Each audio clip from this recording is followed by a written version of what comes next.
Please welcome Wyatt Prunty.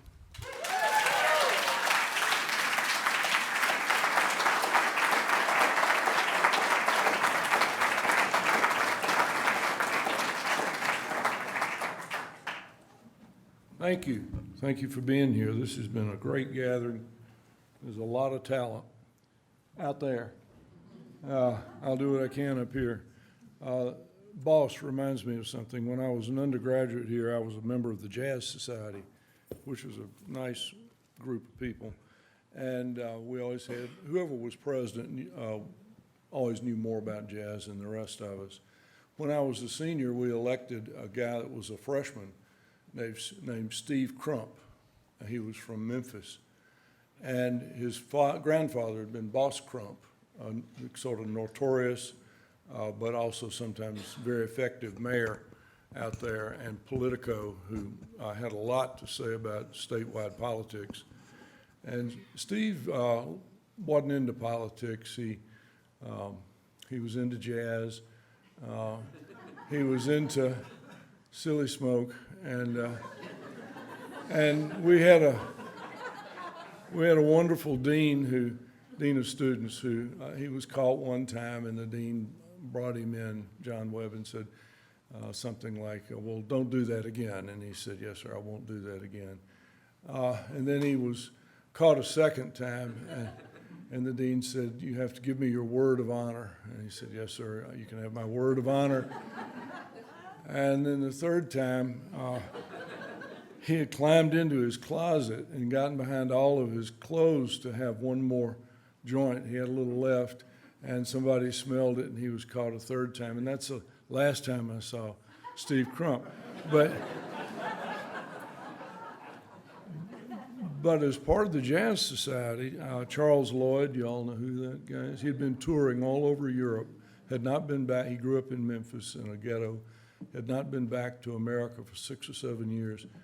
And he flew in from Europe and he had not been back to Memphis. His first gig involved coming to Nashville to be picked up, to be brought here for a Jazz Society event where we had out in this little quad we have over by the academic building. We had it all set up, and maybe 100, 150 students with dates and blankets on the ground and stuff. And he came in and he said how glad he was to be here, and he didn't know what he was coming back to. He hadn't been back to America for so long, and he had grown up in Memphis. And the name Crump, Crump was a special name, and he said, and the guy who picked me up in Nashville is named Crump. And he said, but we had a real good time driving back, and I know he's pretty far off from Boss Crump nowadays.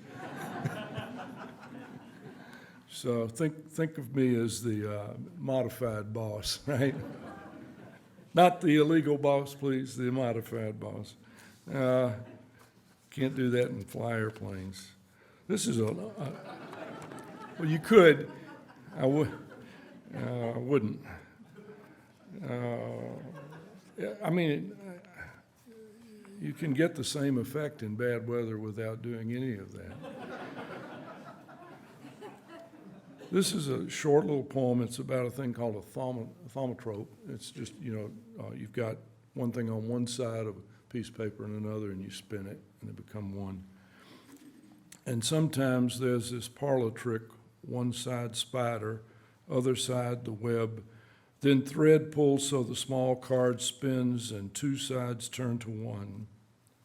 How obvious and unrehearsed this seems, as darkened glass both mirrors and obscures, as pilots think blue water must mean bluer sky, till climbing up that unknown down, they enter their full fathomed fall. As though the world remained the world because one seeing found the many ways agree. The first 6 colors hidden in pastel, primary letters rounding into script, as we have read the double agent's name that buried in obits or in an ad was neither signature nor side. I never am a political poet, but I picked that because of this current time. So you can go back and read it and say, what the hell was he talking about? And see. This is another older poem, Child's Christmas in Georgia. I grew up in Athens, Georgia, faculty brat in the 50s and 60s. And it was a kind of, it was a double state. It was a little like South Africa. And you knew people intimately, but they were black. And then there was the white community. It was an academic community. It was progressive for one in the South. My father was at Northwestern for a while, not as progressive as that. And there were some rough children in my high school who would never get over, I think, what the hatred they had. But most people that I knew anyway were not full of hate, but it still was a double world. And I kind of this is an overlay of that. A woman who had been a nurse in New York and had to come back to take care of her mother, and the only work she could get was domestic work, and she worked for us. And then as a kid, I was kind of a little pagan, but I always, but I wondered why at Christmas and other holidays, why people, when things were supposed to be so happy, why sometimes people were not happy at all. Particularly Christmas made me wonder. So this is A Child's Christmas in Georgia, 1953, and it's a little bit of maybe a reply to A Child's Christmas in Wales, which seems entirely unrealistically happy. To my experience anyway. And this is a little kid who gets things wrong. He hears things reversed and so on. You know, Sherman's troops sang Marching Through Georgia. I think that's about the only thing I have to mention. And then there's also Delta Airlines started in Louisiana in the 1930s. It was a crop dusting outfit, biplanes, fabric covered. And with the war and after the war, they were able to get DC-3s and start an airline. So that was a growing business in post-World War II Georgia. Birmingham could have had Delta, but the mayor of Birmingham would not give them a tax break on gasoline, and the mayor of Atlanta said, "Why, sure, come right along." And so Delta, this little kid gets that messed up, and what else? That's about it, I think. This is fictive, but the domestic's name in this poem is Rubella, and that's an echo of something else that would happen sometimes in Deep South that I can explain later. Child's Christmas in Georgia, 1953.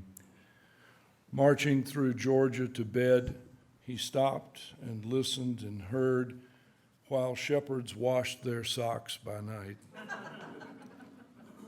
Later, he sang the same skewed line off key, and his parents howled. Until getting it wrong, he decided, beat getting it right. But Christmas Eve, they read about killing the firstborn, fleeing the land, and returning by another country, till he couldn't sleep and had to check, so slipped from bed to stare the darkened height by which the wise men steered. Downstairs there were his mother's stacks of albums, and mantle high, her unblinking gallery of gold-framed graybeards gazing, and matriarchs in black, scowling the generations back into place. And then there were the others, his infant older brother who never came home, two cousins lost in war, an uncle who captained his ship over the flat world's edge, and one fleece-lined pilot lost years now inside the stilled weather of a relative's box camera. And then there were the lines he heard in church. Pray that your flight may not be in winter. So that was how the pilot disappeared. And woe to the pregnant and nursing. So that explained his brother or their mother. There was one thing he knew by heart by now. Rubella cooked, cleaned, and scolded her way through the house, tuning the news and talking back, though she didn't vote and said her baby died because he wouldn't come out in Georgia. Still standing there and staring up, he pressed his face till the cold glass fogged and hurt his nose, though there was only the street light yellowing the side yard and his father's dormant garden and the Talmadge's coiled drive and empty house. So what were they singing about? The records and radio? And why all these presents when over drinks his parents grieved those missing? What was given if you had to go away and wound up framed like a silent question? In the morning, Rubella would light the stove, the paper boy would whistle up millage, tossing the new day high over one hedge into another by the porch for parents who ignored their food and read to themselves. So still at the window, he studied the sky, figuring Pontius Pilate flew for Delta, and that the two parts to the Bible were the Old and New Testaments, which like Christmas, you read out of the names of those missing. That is a compendium of little thefts, by the way, as we all do from other people and other lives, but my life too. Let's see, here. Now, we always have a recent book that we like to mention. This one's very modest in price. And it begins with another kid poem, I suppose, entitled Making Frankenstein. And I really did go to a movie, The Curse of Frankenstein. So it is grounded in fact that way. And I had a sort of a polymath of a father, that's true, a geographer. Okay, Making Frankenstein.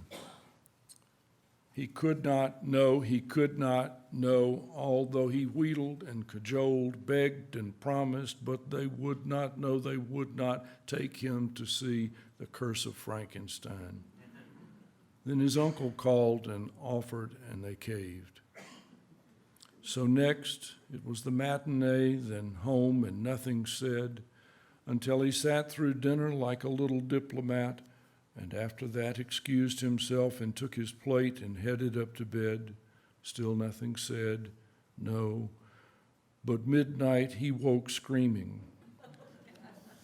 Morning, his father cleared the plates, then turned. That's that, he summarized. Too anatomical. What's anatomical? The boy asked back. This was summer 1957. Monarchs foraged flowers, working colors with their yes now, no now light arrhythmias. By afternoon, leaves shimmered in the heat, and in the evening, intermittent waves of fireflies telegraphed their kind, while in the little deeps of darkened houses, window units swallowed oceans of air, until the boy, deep in his house, slept hard enough that when he woke, he could not close his hands. But what was anatomical, he asked again. His father climbed the ladder to the attic where he bumped around and climbed back down carrying an old Fox Gray's Anatomy, packed full with illustrations. What seeing these, the boy felt certain were the pictures of mixed meats.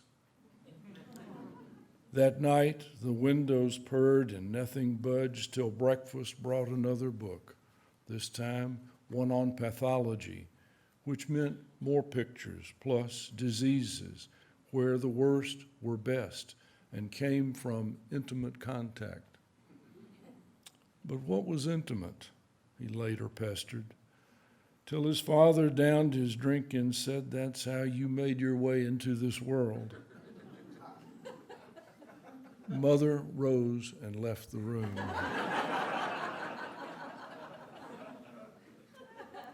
The boy sat silent.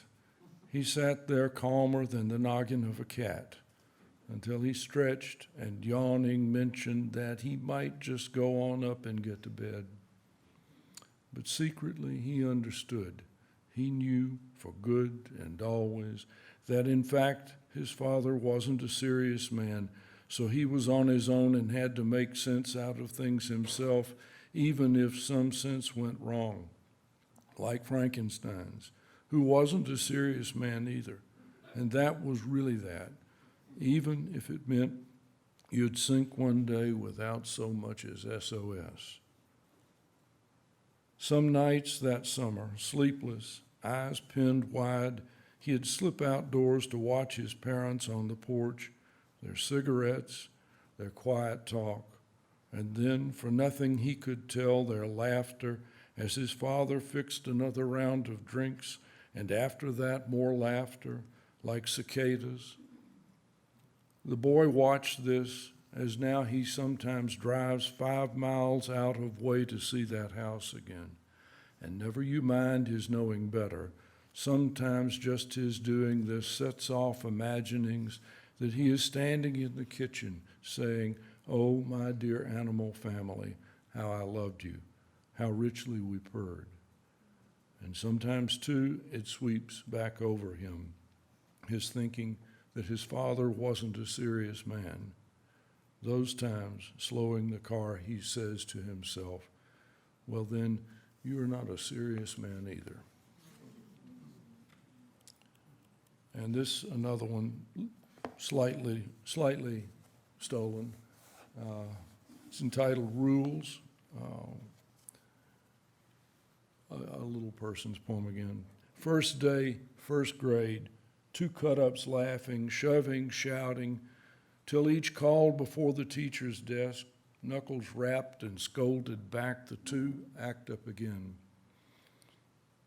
Things went like that, first grade, first day, until the girl who sat between the 2 had raised her hand announcing she was ill, which got her out and down the hall and safely to the nurse. 4th time, same day, the school nurse telephoned. Then mother there, buckling her daughter, so each of them, front and back, eyeing the other in the mirror, till the mother, slowing, said, "Dear, you can't go to the nurse every time some bad thing happens." And the mirror asked, "Where do you go?"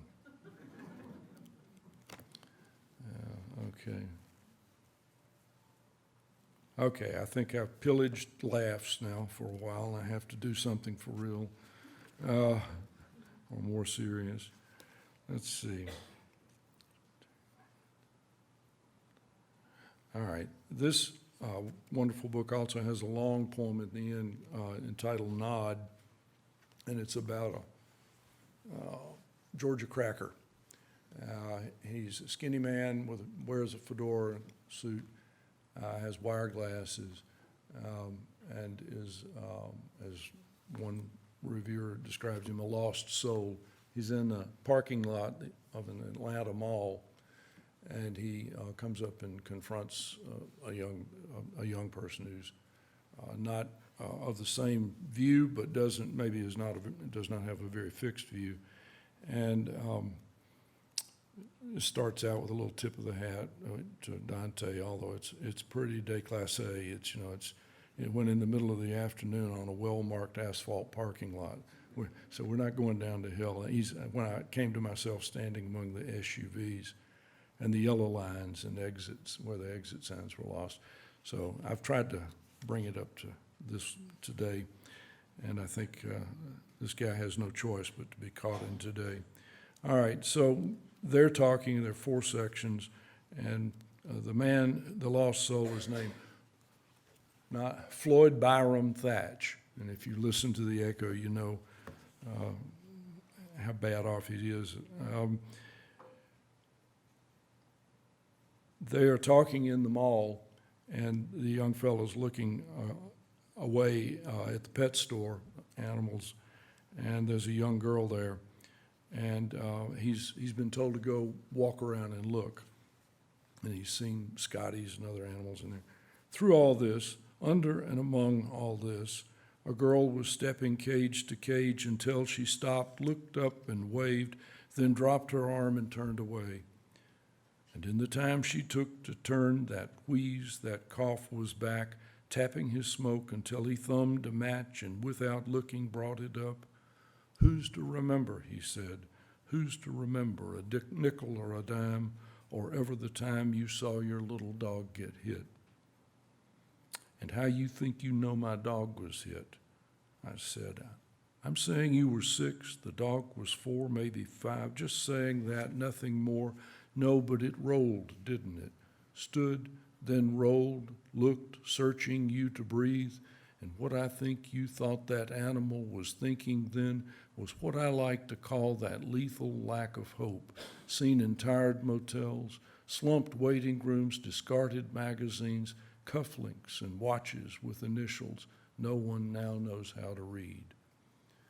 And that's Floyd Byram Thatch, and he's the spokesman for Despair. He stalled on that, studied his shoes, then started again. He also, to his relief, he has a dominating wife about a foot taller named June, and she's a little bit of a Juno or something. She's always catching him out. He's always in trouble, and so she will appear before this what I'm going to read from this ends. He stalled on that, studied his shoes, then started again. "Children and pets," he said, studying some mid-air vacancy, those in the pleasure of mockingbirds and attic fans running on all night, but to plagues and wars, bank runs and losing seasons, brilliant crashes, knuckled wrecks. Sometimes I hear the entire chorus in the white noise of my central air. He stopped again, dropped his smoke, looked down, toed it flat, then nodded toward a mannequin, blue blazer, bucks, and yachting cap, sanded face. "Some guy wants to tell me how a heart gets full, give reason why a soldier can't go home, the world too big to fit his rearview mirror, some such, I say. Don't waste your needle on that thread. It never knots, and the wool won't hold. Besides, you bundle up because it's cold. You're only living in the cold." "It's July 3, I said. "We're standing in a mall outside Atlanta, Georgia. It's nearly dark." And then he's settled, tries to calm him down. So it goes on, and then the guy begins to talk back, and he says, all right, I said. "So, Mr. Thatch, so, Mr. Floyd, and now the two of you staring from under the same fedora. We're talking early blooms in sunlight where a building's wall will block the wind and let today pretend it is tomorrow. We're talking why the front door opens from the back as why the whatnot ends with not, when get comes second and forget. We're saying reflect you now upon the deepening silence found in a sea of trouble, and by that mean sometimes there's more, but then again sometimes there's less. Just like you better watch those mice who growing fat suggest the rats are gone, as promise always begs another slice, which is to say, Floyd, standing here, you're better off than Byram over there." I nodded off to where a tall shape leaned, filling the pet store sidewalk window. It sidled, stopped, looked in, shifted, looked again, hands shading eyes and arms against the glass. Then it was moving fast and headed for the double doors. "So Byram, so Floyd," I said, picking it up, "there's one thing more you might allow. If all you've ever heard is Floyd instead of Thatch, or Byram Thatch, or say Floyd Byram Thatch, well, then that may just be the thing you bet your breakfast you will hear most anywhere, as the finch will chatter in one light, but the swallow winks you from another." And he's going on and giving him this riff, and Floyd Byram Thatch, cuts him off. And then the guy starts up again, and he's "I meant the way we say egads. Good grief, gadzooks, or yo, Vinny, get a load of that stuff passing, would you? I meant superlatives the way," and this is what Floyd's saying, "I meant superlatives the way we do in starching uniforms, or raising flags, or getting erections, or stiff nipples. Plus, too, there is contentment to be praised. As at day's end the sun will set, so every little pond of self deepens upward into night, the way a pet's dark eyes will watch a hand with food." And then June shows up, and she more or less sets the clock for all of them. Turning to the young guy, I will tell you, little mister, June said again, whether you will or no, God loves his people much the way his people love their pets. So there's this for you, something that one there has never understood. She cut her eyes where Floyd looked down, still studying the separate practice of his hands. I took a tomcat once, June said, a feral, and I named him Foots because he had so many toes.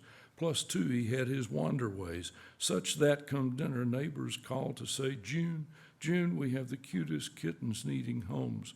And I'd reply, how sweet, but I have Foots, you know. We do know, June, the other wind would say. These kittens all have extra toes.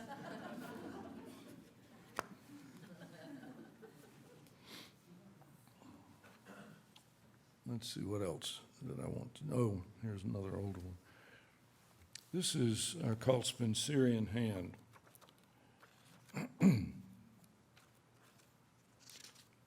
19th century school children were taught an elegant script, which was called Spencerian Hand. And I've got a little quotation that brackets that a little bit.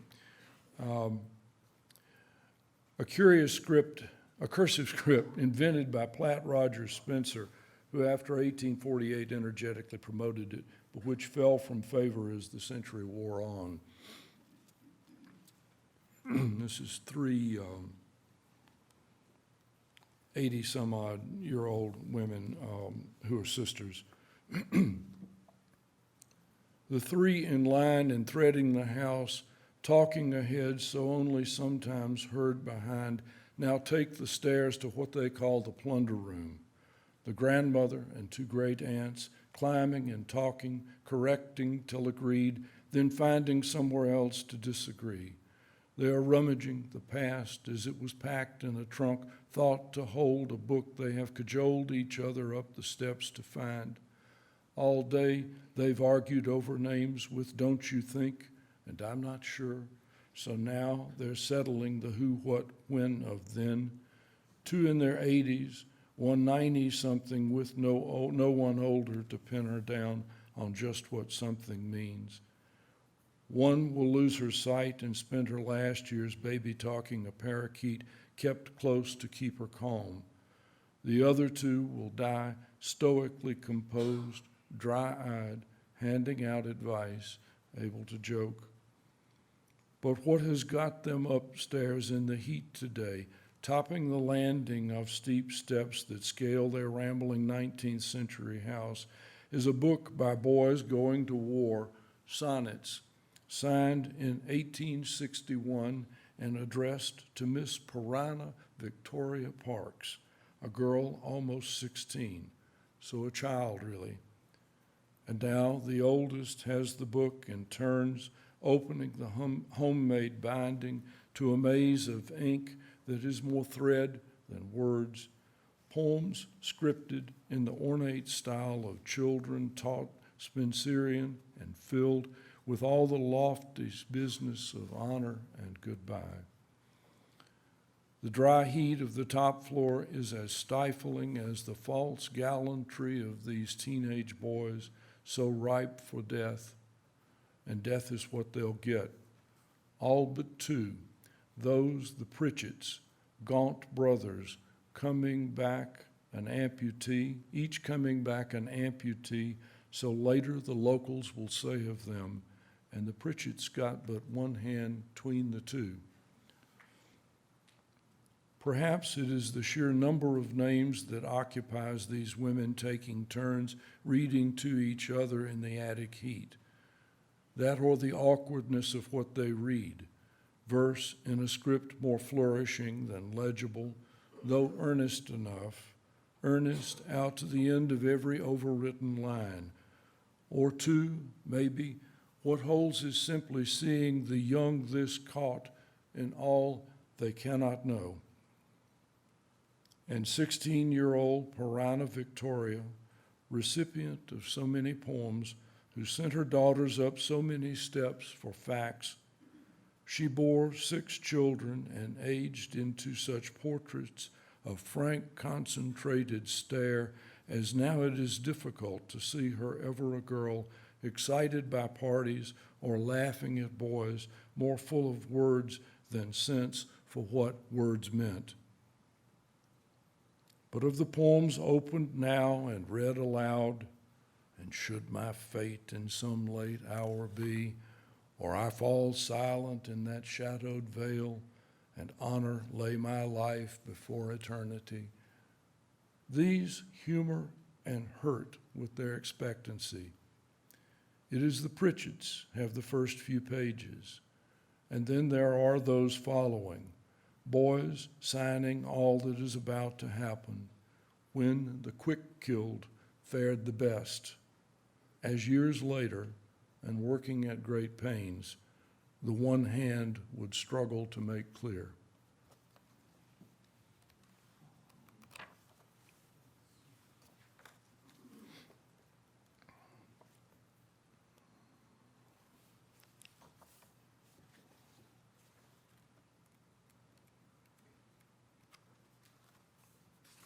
This is nicer. In action. I mean, that's real. We had a great-grandmother who had an autograph book with all these, and they were almost illegible, and they were very gallant and misled by romanticism and lack of experience and everything else. This is entitled Albumin Silver Print from Glass Negative, Outside Chicago Station, 1887. I guess the only thing I'd say about this, I'm sure you all know it already, but it ends with a reference to Ravel, the composer. Sometimes he's compared to Debussy or Debussy. They both have a kind of spatial quality to their music, so that's why that reference is made. It's in 3 parts, and you'll know when they change. They're written differently. 1. That helps if I say 1, 2, 3. By the way, I was warned, this isn't, they always try to slip a drink on me somewhere or another in a glass of water. This is, I was told not wine and not to treat it that way. Who would like to hold it? Now I smell it. I better wipe my eyes. It has octane. 1, ghosts of the late Victorians stare like belief, their stern stopped mouths covering crooked teeth. The question is, what is it focus yields from faces in a gray receding field? That dry voluptuousness we call then, now acidly pale, composedly thin, or only these few half-expectant eyes arrested in the mute surprise of limb-shattering light and the absolute hushed ballistics of dry leaves underfoot. 2, the train breathes and jolts, full of expectation, the porters scurrying after their charges. Next, goodbyes, waves, 1 second enlarges, the whistle-sounding exclamation. Later, a night with a birth and rhythmic sleep, then morning, the Midwest and porters again. Why will Americans believe what's plain as Sunday afternoon, but not the steep unfolding climb up to an altitude rare as the Alps say, where beauty and war make geographic boundaries the core to a life safe enough for platitudes? And heroes with their simplifying stories, they're seated backward on this train, seeing portraits of themselves forever sliding from view through headlines and hack histories. But of the dozen captured here, it seems, no heroes at all, only grandparents of grandparents, and everyone intent on the next moment. Somewhere a whistle screams. 3, soil transcends the amateur of beauty. the O's exclamatory duty to praise back into present tense absence more vivid for its distance.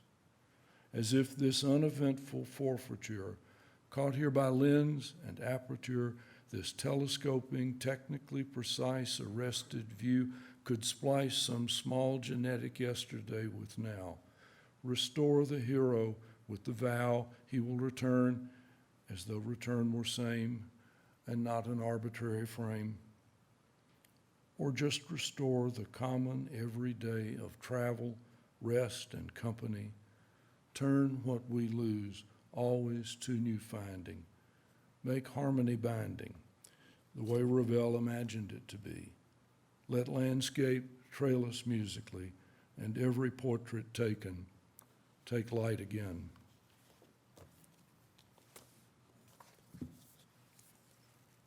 All right. Now, we're close to the conclusion. This is what I've been working on for over 2 years, and lost some of it in my brand new fancy computer. Have about 70 pages. This is all I could use in a thing like this. I've read from it a little bit before. It's about a bossy woman in her mid-70s, maybe, who's lost her husband before the war, World War II, and their son in the war.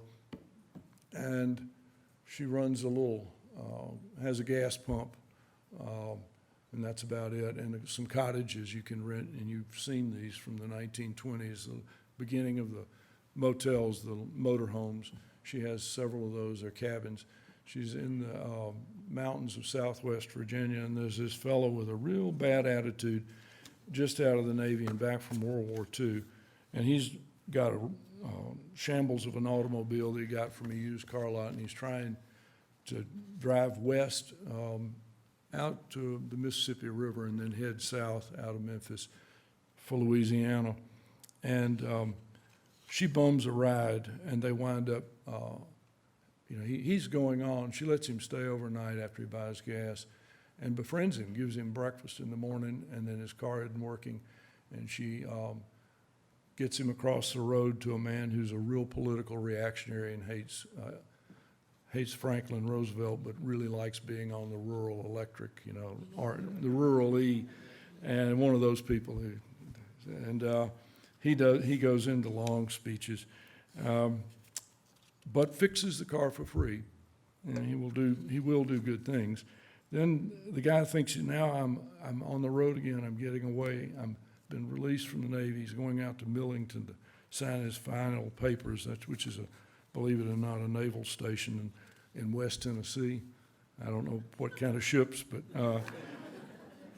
and at the last minute she piles in the car, and he does not like it, but he can't say no, and she's pretty happy with herself, but she's got her own stories. So anyway, it begins with this guy driving along, and I'll just read a little bit brief part of an opening page. Sing late night radio, the river valley's blue veined gradient. Sing the high attenuated tenor voice that holds a long wave where it dopplers, riding the AM spit and hiss, weathering the shot noise blanks and surges graveled at one frequency's close edges. Sing where the tappets and loose lifters of the 1930 Buicks inline 8 keep time above the white-walled zebras whining the damp road's middle sea.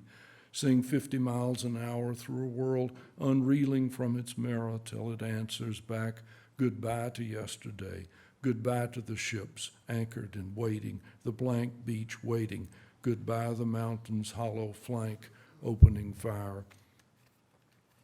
He's got headlights that are called pilot rays. The bug-eyed pilot rays flood curves, then pencil out on straightaways. They dance the concrete yellow where the two-ply zebras, chatter cracks, play through the steering wheel, keep time the way the long wave oscillates, and every time the windshield curves deep green, the close whirl travels sideways down the car's milked windows, blurs with passing, tunnels ahead, shapes the way. and then that long curve out of which a clearing frames a house made small behind one tuberous bulb burning over a Gulf oil sign hung rusting so, orange the background, orange the lettering, and the two slow bleeding into one. Well, that sort of sets it up. And the woman is up there rocking. She tells him his car sounds like a pocket of loose change. She says, just use the, and of the pump, you just use the handle side and fill your own and walk me over what you owe. And then he watches her moving around on the porch. Landrew watched her from the step, her eyes locked where the Gulf oil sign played out across the gravel into dark. She had caved shoes, loose and improbable, and when she stood and stepped one side, she had a limp. And she motions him up and gives him the better chair, and they're spring-loaded rocking chairs. And she says, you can stay.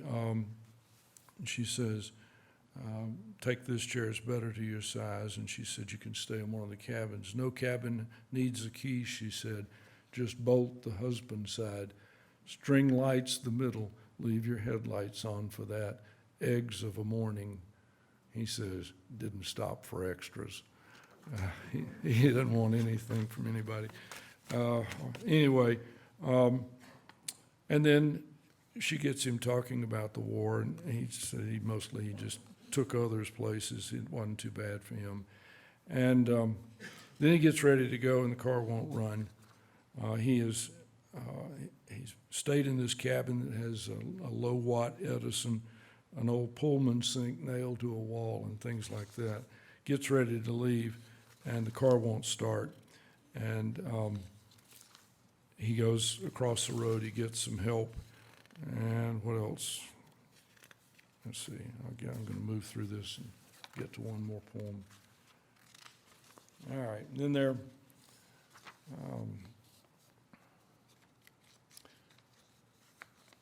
she says in the beginning, and repeats it again, she lives in a double world, the world that's here and the world that isn't. So she's sort of in conversation with her dad. And she's telling him the world is not as bad as he might think or something. And he's, Landrew stilled and looked her hard. She's referenced what the worst might be. That her husband and son came through the worst and they could still be funny. Landrew stilled and looked her hard. Worst? You mean like G.I.'s face up staring in the surf, arms out, palms up, eyes wide, and crabs at work on either side, as all of it is rock and wash and seesaw rhythmical, because one body lives by feeding on another body, so there's always something turning into something else. She threw his arm. You made it back, she said. That's right, he said. You're here, she said. That's right, he said. And all of it just social work. But she was off and on her way, so he was sing-song after her. People say they want to hear, but when you tell them, then they don't. They want it cheap, newspaper cheap. But Holiday kept up her seesaw off, till turned the house, till disappeared. And then she comes back around the house, and she walks up, and slowing as she stepped up close, voice lower now, words one by one. As closer still, she stopped and said, oh, Landrew, Landrew, can't you see? Just about the time you understand. Just about the time you understand just what it's all about. It's just about all over. So she's got some wisdom. And this is where she bums the ride, but I won't get into that. Although she's made him very mad, and she's quite mirthful about it. And he can't do anything but drive her where she wants to go. So I'll read one more, and we will call it, and this does smell.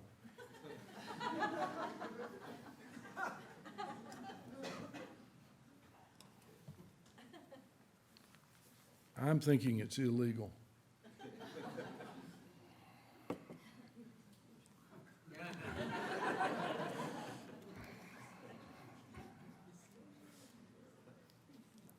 Let's see.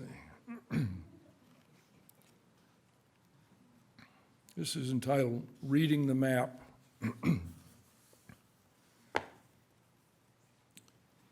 Whatever bearing you select, eventually your path will intersect such variance in elevation you will find you need a topographic map for where things lead. Brunton Pocket Transit open. Orient yourself so compass rose, legend, and coordinates confirm the route you've picked. That done, pack up, set out, following the arguments of contour lines from rock and rise to water and decline, to where, in order it be accurate, cartography exaggerates. By scale, that bridge your map identifies should be invisible, but there it lies, as bold in print and pixel wide as the hurried river it divides, past which the landscape's slow relief devolves with roll and slip beneath every step you take, following a trail that in order to be read is inaccurate to scale. As map and compass make one motion, out of strife, dip, fault, contact, and foliation, weaving and woven where roads and bridges are the duplicates of valleys, ridges. Every aspect arguing some other, as love intends and maps assume, two put together, even when just one is represented. This road, that bridge, or you, could you be printed? Clearly standing out of scale, yet there you are, ready for imagination's little car, driving a world that turns into whatever confirmations you pass through. A landscape written uppercase and in bold print, like memory, and traced, even where there are no pixels, even as, reading the map, love is invisible. Thank you, guys.